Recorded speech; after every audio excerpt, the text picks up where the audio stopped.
काय सांगाल दादा की एक प्रभाग क्रमांक 13 मधून आपण निवडणुकीला समोर जात आहे, कसं विजन आपलं असणार?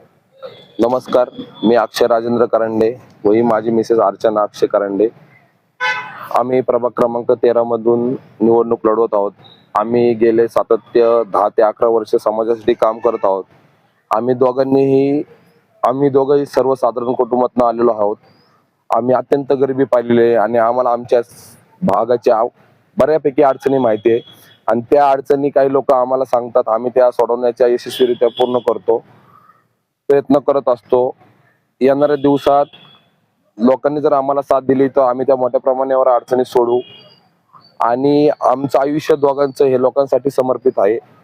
आम्ही अत्यंत गरिबी पाहिल्याने आम्हाला प्रत्येक समस्येची जाणीव आहे आणि आमच्या प्रभागात भरपूर समस्या आहेत. लाईटीच्या आहेत, रस्त्याच्या आहेत, पाण्याच्या आहेत, विद्युतच्या आहेत, गुन्हेगारीच्या आहेत, अवैध धंद्यांच्या आहेत आणि वाढती गुन्हेगारी मोठ्या प्रमाणावर आहे. महिलांमध्ये, लहान मुलींमध्ये फार संपूर्ण दहशतीचं वातावरण आहे. महानगरपालिकेचा मोठ्या प्रमाणावर निधी येतो पण तो सेक्टर 22च्या नागरिकांसाठी व्यवस्थित राबवला जात नाही. रस्त्यांची परिस्थिती अत्यंत गंभीर आहे.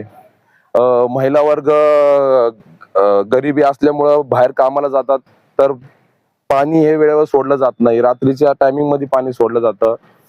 अशा सेक्टर 22 मध्ये भरपूर समस्या आहे. त्याला वाचा फोडणारा कोणताही लोकप्रतिनिधी व्यवस्थित काम करत नाही. तर आम्हाला येणाऱ्या दिवसात त्या गोष्टींवर काम करायचं आहे. आमच्या आया बहिणींना जो त्रास होतोय तो आम्हाला सोडायचा आहे. हेच आमचं विजन आहे.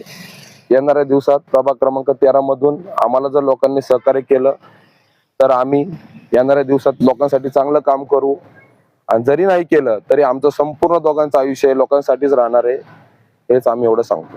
ताई, तुम्ही एक उमेदवार म्हणून महानगरपालिकेच्या सार्वत्रिक निवडणुकीला समोर जात असताना नेमकं तुमच्याकडे या प्रभाग क्रमांक 13 मध्ये कुठले प्रश्न मूलभूत आहेत, काय वाटतं तुम्हाला? आम्ही लहानपणापासून त्या प्रभागात राहतोय म्हणून तिथल्या समस्या आम्ही खूप जवळून पाहिलेल्या आहेत. आता त्या प्रभागाची अशी परिस्थिती आहे की 15-16 वर्षाची मुलं व्यसनाने हे झालेली आहेत आणि ते भांडणं वगैरे त्या सगळ्या गोष्टी त्यांच्या आहेत.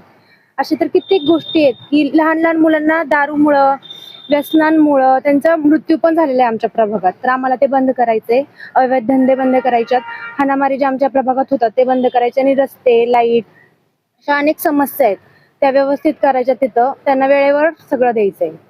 पाणी वेळेवर आलं पाहिजे ना. आमच्या महिलांना रात्रीचं पाणी 11-11:30 वाजता येतं आमच्या प्रभागात. मग महिला रात्रीचं दिवसभर थकून आलेल्या असतात, रात्रीचं काम करतात, सकाळची त्यांची झोप होत नाही. अशी कितीतरी महिलांनी आम्हाला हे सांगितलेलं आहे. म्हणून आम्हाला पाणी वेळेवर द्यायचंय त्यांना. ताई, या निवडणुकीमध्ये आपण अपक्ष निवडणूक लढवत आहात का कोणत्या पक्षाकडून लढवत आहे? सध्याला आम्हाला 1-2 दिवसामध्ये तिकीट भेटेल आणि जरी नाही भेटलं तरी आम्ही कोणावर नाराज नाही होणार. आम्हाला लोकांसाठी काम करायचंय. आम्ही कुठल्या तिकिटाच्या भरवशावर किंवा पक्षाच्या भरवशावर आम्ही समाजकारणात आलेलो नाही. आम्हाला लोकांची सेवा करायची आहे म्हणून आम्हाला काही करून अपक्ष जरी असलो तरी आम्ही पूर्ण क्षमतेने लढणार.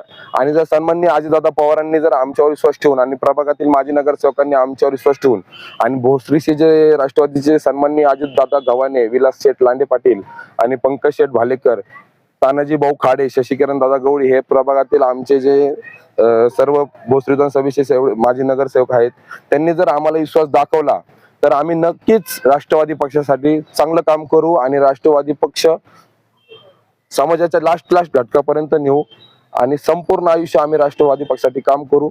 जरी त्यांनी आम्हाला तिकीट नाही दिलं तरी आम्ही नाराज होणार नाही. पण आमच्या दोघांचं स्वप्न 10 वर्षापासून आहे आणि ते आम्हाला काम करायचंय लोकांसाठी म्हणून आम्ही आमच्या दोघांचं आयुष्य हे समाजासाठी अर्पण करत आहोत. या निवडणुकीला तुम्ही सामोरे जात आहात, काय तुम्ही जनतेला आव्हान करणार? जनतेला हेच आव्हान करणार आहे की आपण भरपूर लोकांना साथ दिली, मतदान केलं, त्यांना पालिकेत पाठवलं, पण प्रभाग आहे तसाच आहे आपला. अजून पाण्याची टाकी आहे पण दुसऱ्या प्रभागाला पाणी जात आहे, आपल्या प्रभागाला पुरेसं पाणी नाहीये. तर ह्या ज्या सर्व गोष्टी आहेत, आपण लोकांना संधी देऊन सुद्धा त्यांनी काम नाही केलं. तर आम्हाला जर एक संधी दिली तर आम्ही चांगलं काम करू.